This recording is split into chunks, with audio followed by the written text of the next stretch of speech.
All right, so we're diving deep today into something that's causing a buzz in the art world, Uh-huh. the peaceful public license. Yeah, the PPL. And we want to unpack it, Right. specifically for our listeners who are very interested in how this new type of license aims to protect artists. Especially in the age of AI. Yeah, especially in this age of AI, where things can feel a little, Out of control. well, yeah, a little out of control. Definitely. And, I think one of the big things that I've heard Mm-hmm. is that artists are concerned about their work being used to train AI models Absolutely. That's a huge concern. without their consent and without any compensation. Right. Exactly. So that's exactly where the PPL comes in. Yeah, that's one of the key areas it addresses. And so you were kind enough to send me over the actual PPL documentation. Yeah, happy to share. And it's pretty comprehensive, so It is pretty detailed. let's get into it. The nitty-gritty. Okay, sounds good. What makes this license so unique?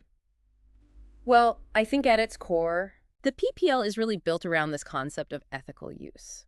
Oh, interesting. So it's not just about how the work can be used, Okay. but it's also very specifically about how it can't be used. Oh, that's fascinating. It's like the creators are drawing a line in the sand and Yeah. saying, my work, my rules. So it's not just your typical open license where anything goes. Right. It's definitely not a free-for-all. Right. It's definitely not a free-for-all. So what kind of restrictions are we talking about here? Well, some of the big ones are things like military applications. wow. Surveillance tech. Okay. Anything to do with prisons or policing. Mm-hmm. The PPL also explicitly forbids the use of licensed work for anything that could be considered unethical Okay. or that contributes to things like technological apartheid. Wow, that's a pretty strong statement. It is, yeah. So let me get this straight. Sure. If somebody wants to use a piece of art that's licensed under the PPL Right. to, say, develop facial recognition software for law enforcement, they're out of luck. They would be, yes. And that extends to AI training as well. Yes, absolutely. Okay. The license very specifically forbids the use of artwork for AI training without the creator's explicit permission. I actually saw that. I Yeah. was reading through the documentation. Did you see the notice to robots? Yes. It's kind of funny. I thought that was great. Notice to robots and automated systems, go away. Love that. It's very direct. It really drives home the point It does. that artists are taking a stand. They are? Now, I know that there are actually 3 different versions of the PPL. Right. So can you walk us through those? Yeah, so you have the personal, the community, and the research licenses. Okay. Each one's kind of tailored for different scenarios, Mm-hmm. but they all share that same ethical core. Okay, so let's say I'm a photographer and I love sharing my work online, Okay.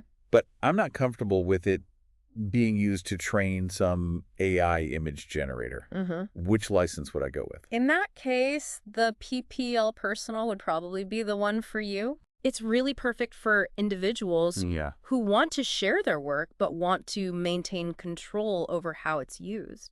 That makes sense. So what about in a situation where, like, a group wants to use some work? Mm-hmm. Like, say, a nonprofit organization wants to use a musician's song for an event Okay, yeah. that they're throwing. The PPL community would be a good fit there. Okay. It allows for a bit broader use within a community setting, but always with those same ethical considerations. Okay. And then lastly, we have the PPL research. Right? I'm guessing that one's aimed at researchers. Exactly. Okay. It lets academics and scientists use licensed material for their work. Mm-hmm. But there's a big caveat. Okay, what's that? It cannot be used for any AI development that goes against the PPL's ethical guidelines. So no matter which version you choose, Mm-hmm. it really seems like the PPL emphasizes responsible and ethical use. It does. Yeah, that's really at the forefront. And now the document also mentions ethical use obligations. Yes. Can you break that down for us? Sure. So think of the ethical use obligations as like the ground rules. Okay. They spell out what's off limits, Mm-hmm. which adds another layer of protection for the creators. What kind of things are we talking about? So it's a pretty extensive list. We've touched on a few already. Yeah. Anything military related, anything that could be used for surveillance. Right. It also includes anything having to do with prisons or law enforcement, Okay. applications that could contribute to technological apartheid, Mm-hmm. and of course, data collection without consent. Seems like they really thought of everything to try and prevent misuse. Yeah, they definitely tried to be thorough. Now, to take things even a step further, Okay. the PPL also incorporates this interesting idea Yes. of Compliance certification and community reporting. Right. What is that all about? So basically, anyone who licenses their work under the PPL Mm-hmm. is vouching that they'll stick to the rules. Okay. And here's where the community comes in. If someone spots a potential violation of the license, they're encouraged to report it. So it creates sort of checks and balances. Yeah, exactly. It's not just a license, it's a whole system. It is. It's about creating a framework Yeah. for upholding these ethical standards. And it even goes a step further, It does. with the possibility of third-party audits to investigate potential misuse. Right, which adds another level of scrutiny. This is fascinating stuff, but Yeah. I'm curious. Mm-hmm. What about other licenses out there? Okay. Can the PPL be used alongside, say, a Creative Commons license? That's a great question. Mm-hmm. And the answer is yes, Okay. but with a few caveats. I'm all ears. What are the catches? So the PPL is designed to work with certain non-commercial open source licenses Okay. that share its ethical values. Hmm. So a good example would be like the Creative Commons Attribution Non-Commercial License. Okay. So you could have a work Yeah. that's licensed under both, Mm-hmm. making it freely accessible for non-commercial purposes. Right. But also giving it that added layer of ethical protection from the PPL.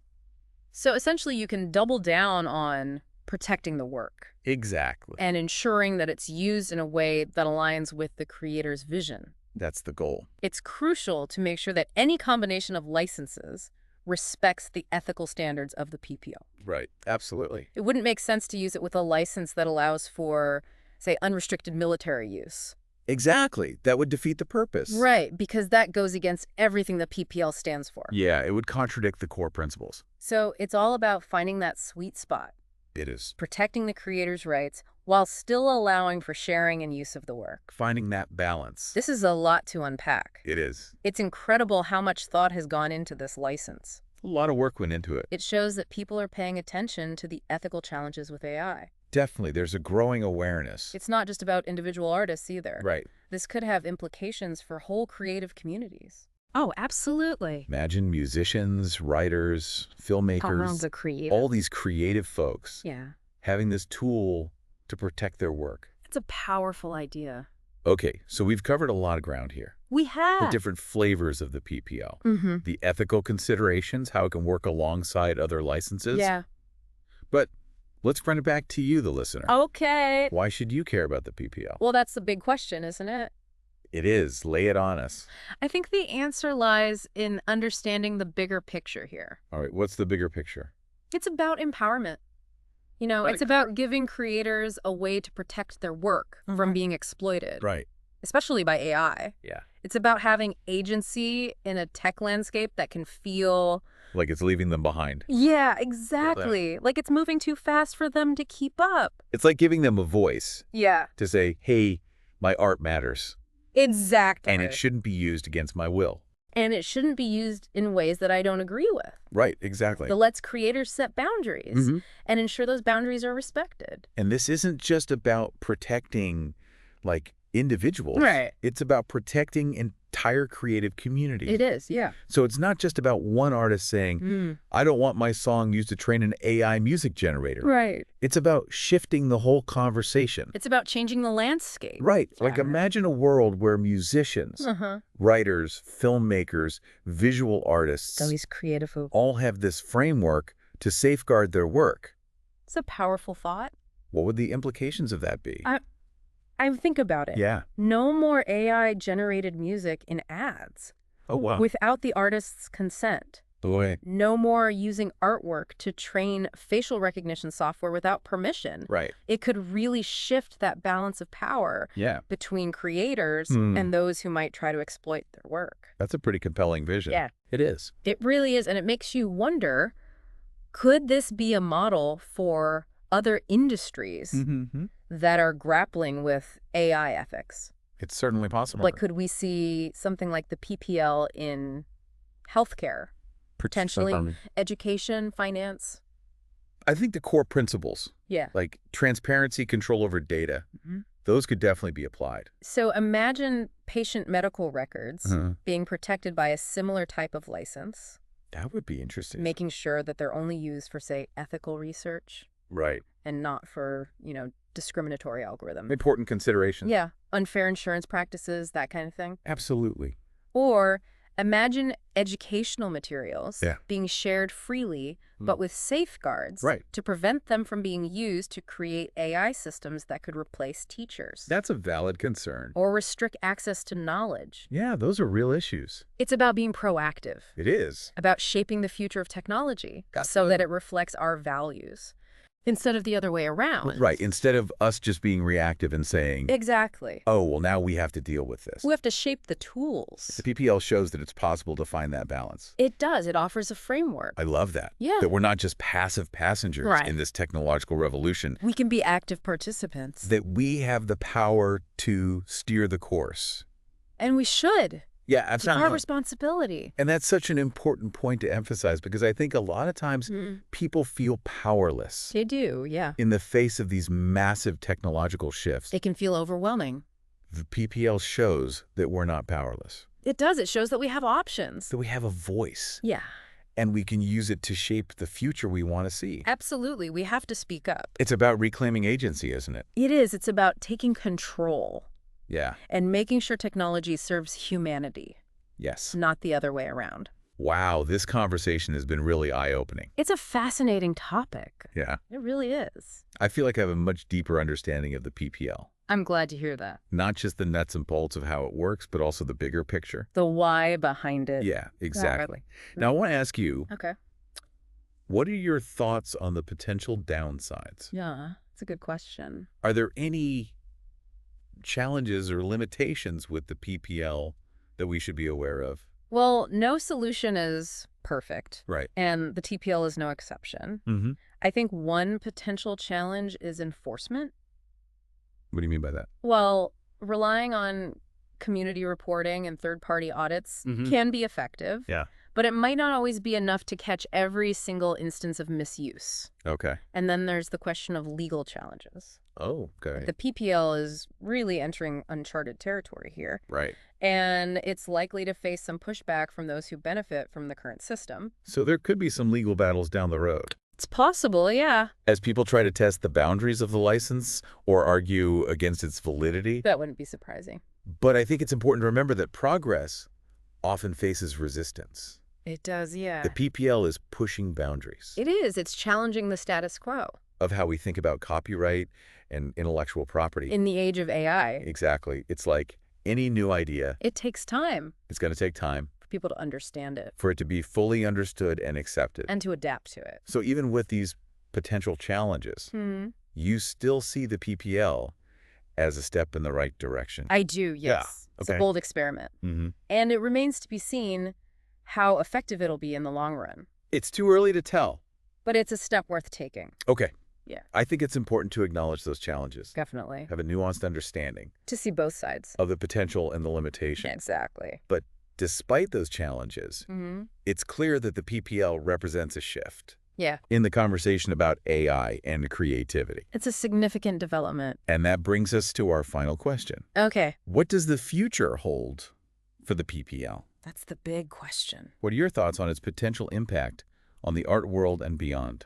Well, I think only time can really answer that. Yeah. But if we look at the trajectory so far, it's clear that it's struck a chord with a lot of creators. It's resonating with people It is who are looking for a way to protect their work in their livelihood. in this rapidly changing world. Exactly. Yeah, it's giving them hope. And as more and more creators adopt the PPL, it's likely to have a ripple effect. It could, yeah. It could become the standard. The go-to license Yeah. for anyone who wants to ensure their work is used ethically. And responsibly in the age of AI. And, you know, it could even inspire similar initiatives in other fields. Oh, wow. Creating a wave of ethical awareness and action Yeah. across different industries. So we could be on the cusp of a real paradigm shift Potentially. in how we approach AI. I think that's where the true value of the PPL lies. Okay. It's not just a legal document. Yeah. It's a catalyst for change. It's a way to ensure that technology serves us Exactly. rather than the other way around. It's about putting humans first. This has been a really insightful deep dive. It has. I feel like I have a much deeper understanding of the PPL. I'm glad. Now, not just the nuts and bolts, Yeah.